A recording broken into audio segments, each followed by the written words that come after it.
এরশাদ সাহেবের কাছে এলাকার মানুষ ঋণী। বাস্তবতা কইতে না এরশাদ কাজ করছে, এখানে এটা না বহু কাজ করছে। এই ঢাকা সব বেরিবাদ জীবন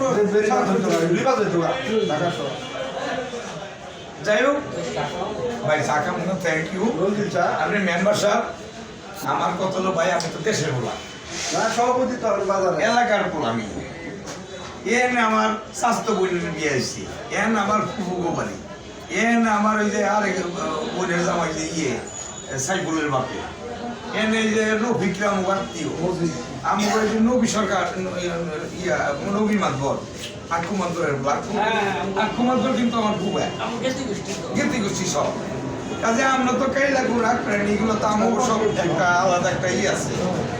এই এলাকার মানুষ হিসাবে আমার দাবি বেশি,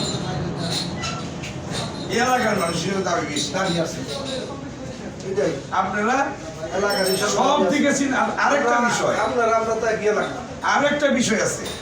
আমার মাইসে কয় লাল মাটকে, আমরা লালবাগ আমরা লাল মাটটা কয় না, আমরা তো লাল মাটি লাল মাটি। আর আরেকটা বিষয় হলো যে আমি কিন্তু ওই এসি বাড়িতে ঘুমাই না, এসি গাড়িতে চড়ি না, মার্কেটিং করলে সিঙ্গাপুর যাই করি না।